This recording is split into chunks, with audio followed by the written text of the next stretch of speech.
Bonjour à tous. Dans la Maxime de nos pères, le 4e chapitre, il est écrit Vehev shval ruach bifnei kol Adam. Sois humble devant tout homme. Le Admour Azaken, fondateur de la Chassidut Chabad, ramène ça dans son livre magistral, le Tanya, dans chapitre 30, lorsqu'il parle comment quelqu'un qui a le timtum alev, que son cœur il est bouché, il a besoin de se briser, de se faire petit, il ramène ces mots-là, mais avec une petite nuance. Il dit Hev shval ruach bifnei kol ha-Adam. Sois humble devant pas Adam, il y a écrit ha-Adam avec un et avant. Quelle est la différence si on dit Adam ou ha-Adam, qui veut dire un être humain, mais avec un et avant ou pas? Le Admour Azaken, quand il a écrit son Tanya, chaque lettre est extrêmement précise. Il y a seulement une raison. L'explication est la suivante. Pour arriver à être humble devant d'autres, il y a deux manières comment faire. Il y a une manière de réfléchir comment chacun de nous a une qualité. L'un c'est le pied, l'autre c'est le cœur, l'autre c'est la tête. Et chacun a sa qualité. Le pied a une qualité que la tête n'a pas. Le pied peut arriver quelque part, à l'endroit où la tête ne peut pas. La tête, inutile d'expliquer qu'elle a des qualités plus que le pied. Donc chacun il a sa qualité. Donc tu ne peux pas être plus haut que l'autre. L'un il a sa qualité et l'autre il a sa qualité. Et dans sa qualité-là, il est plus haut que toi sur ce point-là. Ça c'est une manière comment se sentir humble devant l'autre.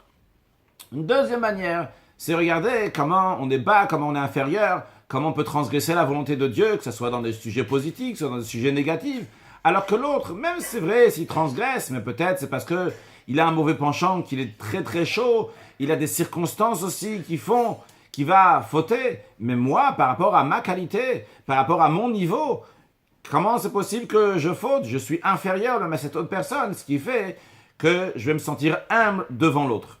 Eh bien, ça c'est la différence si on va dire Adam ou Adam. Pourquoi? Parce que le titre de Adam est particulièrement pour le peuple juif. Le Talmud nous dit Atem Kruin Adam, que vous, le peuple juif, vous avez ce titre-là de Adam.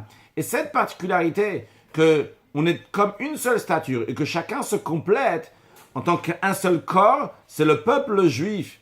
Tout le peuple juif ensemble, entre eux, sont comme un seul corps. Et donc chacun, là, il a un pied, l'autre il a la tête, l'autre il est ci, l'autre il est ça. Donc ça, c'est une vision, comment se sentir humble devant un autre juif, mais pas encore devant tout le monde.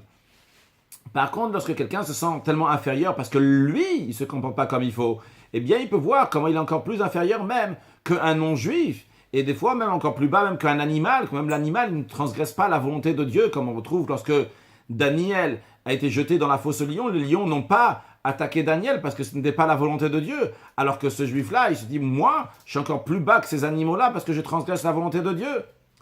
Donc ça, c'est la différence entre Adam, quand on parle uniquement du peuple juif. Par contre, Adam, ça c'est lorsqu'on parle de toute l'humanité. Et vu que dans le contexte du Tanya, l'Admour Azaken est en train de donner un conseil à quelqu'un qui a besoin de se briser, de se faire petit, pour pouvoir faire rentrer la lumière de son âme divine à l'intérieur. Donc il faut casser le bois, entre guillemets, en petits morceaux pour que le feu va pouvoir prendre. Eh bien, il te dit comment te briser, te faire petit devant toute l'humanité. C'est la raison pour laquelle que là-bas, il rajoute la lettre He, qui veut dire Ha-Adam, qui fait référence à toutes les nations. Ça, c'est un point.